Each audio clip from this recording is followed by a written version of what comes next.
वियान समाचार news channel मेरा नाम रजिया बानू है। मैं हार्दिक राजस्थान स्वागत से છે आई આજના हूँ। मेरा મુખ્ય गांव સમાચાર बांकली और કાકીથી પરેશાન થઈને जिला है ઘરેથી ભાગી पाली। ગયેલી मेरे છોકરીએ તેની पापा કાકી का પર આરોપ ऑफ हो गए લગાવ્યો थे, કે તેણે तो તેનું कुछ दिनों અપહરણ से मैं કર્યું मेरी હતું चाची અને के पास તેને रह 6 रही थी વર્ષ 6-7 સુધી साल से। ઘરમાં બાંધી फिर मेरे રાખી चाची હતી ने અને कुछ दिन તેની तो मेरा સાથે अच्छे से નોકરાણી व्यवहार જેવું किया, વર્તન उसके કર્યું बाद હતું। मेरे को टॉर्चर જ્યારે करना चालू છોકરીએ किया। मेरे કોઈને साथ કહ્યું ત્યારે ऐसी वैसी કાકીએ हरकतें તેને करने મારી लगी, मेरे को નાખવાની અને मारपीट करने लगी। વેશ્યાવૃત્તિમાં मेरे વેચી ना तो દેવાની मेरे भाई ધમકી से આપી। बोलने देती थी, ना कभी मेरी मम्मी से कभी बात करने देती थी। इसी कारण मैं शनिवार को घर से भाग गई। जब वो सब सो रहे थे तो मैं बाहर से कुंडी लगा के भाग गई और मैं सीधा मेरे भाई से कांटेक्ट किया और मैं आ गई सूरत आके मेरे भाई से मिली और मैंने उनको बताया कि मेरे साथ भाई ये हो रहा है, तो मैं अब मेरे भाई के पास रहना चाहती हूँ। आप मेरे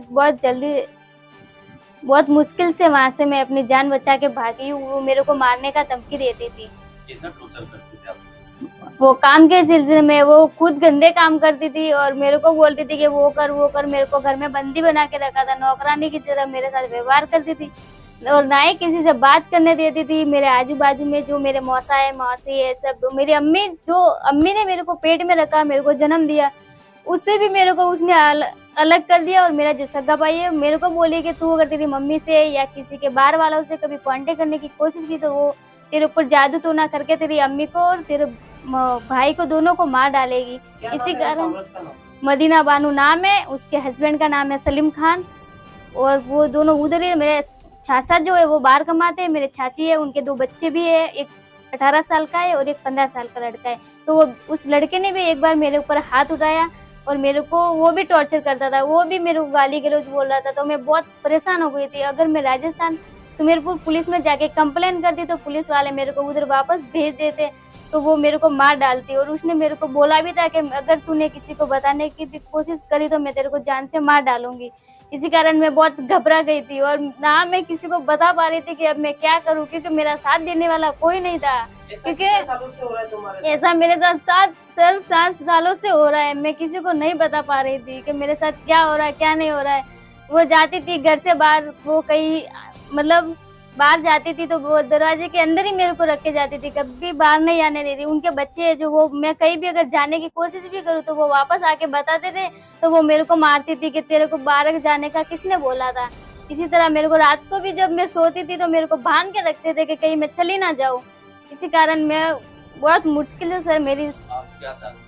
अब मैं मेरे भाई और मेरी अम्मी, मेरी फैमिली के पास मैं रहना चाहती हूँ, उसके पास मैं नहीं जाना चाहती, क्योंकि अगर मैं उसके पास रही तो मेरी जान को सर खतरा है। आप लोग मेरे को बचाओ। जिसने आपको ऐसा किया उसके खिलाफ आप कार्रवाई करना चाहते हो? हाँ, उसके खिलाफ मैं कार्रवाई करना चाहती हूँ। जी हेलो सर, मेरा नाम महमूद मोहम्मद है और मैं रजिया बानू जो मेरी बहन है उनका सगा भाई हूँ। और वो लड़की बहुत परेशान थी राजस्थान में।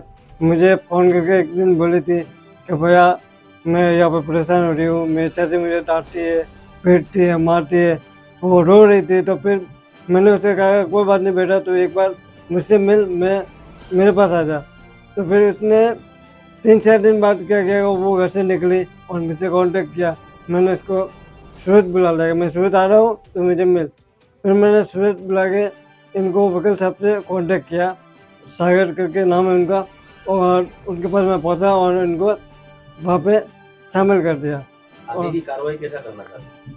आगे अब मैं मेरे चाची के साथ रिएक्शन लेना चाहता हूँ और जो अभी ये एडवोकेट पे इनको मैं मेरी राजस्थान की पुलिस को लेना चाहता हूँ। जी आपका? मेरा नाम सागर विल्दी है। मैं खुद वकील हूँ और क्रिमिनल साइड में बरसों से सूरत शहर में प्रैक्टिस करता हूँ। सागर में अभी किस तरह के आपके पास कोई लड़की आई, क्या फरियाद की? अब एक लड़की, उसका नाम है रजिया बानू बाबू कान करके, दोपहर को मेरे ऊपर फ़ोन आया मेरे मोबाइल के ऊपर। उसने बताया कि घबराते घबराते बताया कि वकील साहब आपको तात्कालिक मिलना है। तो मैंने पूछा कि किस लिए मिलना है।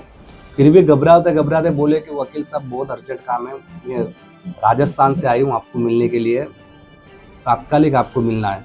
तो मैं मेरा अंगत काम छोड़ के मैं अपने ऑफिस आके वो लड़की को बुलाया। बुलाने के बाद वो लड़की पूरा अपना दास्तान, अपना यातना मेरे साथ शेयर किया है। उसने बताया कि उसका चाची सगी चाची नाम मदीना, जब उसका पप्पा का इंतकाल हुआ था तो उसका फ़ायदा उठा के उसकी चाची उसको लेके आई, मीठी मीठी बातों करके, उसके बाद उसको खेद करके उसके साथ गधा मजूरी करवा के शारीरिक मानसिक टॉर्चरिंग कर देती और भी बताती कि तू इधर से निकली, घर से निकली तो तेरा भाई को और माँ को सबको जान से मार के तुमको भी मार दूंगी मैं, तुमको इधर ही रहना पड़ेगा और मैं जैसे बोलूँगी वैसा तुम्हें करना पड़ेगा। ऐसा करके पिछले 7 साल से उसको शारीरिक मानसिक टॉर्चरिंग करके मारपीट करके वो उसको टॉर्चरिंग करके रहती थी, बेचारी सहन करके रहती थी कि मेरे भाई और माता का क्या होगा। उसके बाद उसने जैसे सुबह 13 तारीख को सुबह घर से बाहर निकली और सूरत पहुंची और किसी और के पास से मेरा नंबर दिया है और मेरे से उसने बातचीत करके अपने ऑफिस में मुलाकात क्या हुआ। कारण था इनको टॉर्चर करना मांगा? कारण ये है कि उसको उनका खुद का एक फाइनेंशियल प्रॉब्लम भी है, उनका खेती की ज़मीन उसने हड़प किया है और रिटर्न दे नहीं रही थी। और दूसरी बात ये है कि वो खुद एक नौकर बन के पगार देना नहीं पड़े और नौकर फ्री में मिल जाए, इसलिए वो दोनों कारण से उसने खेत करके रखी थी।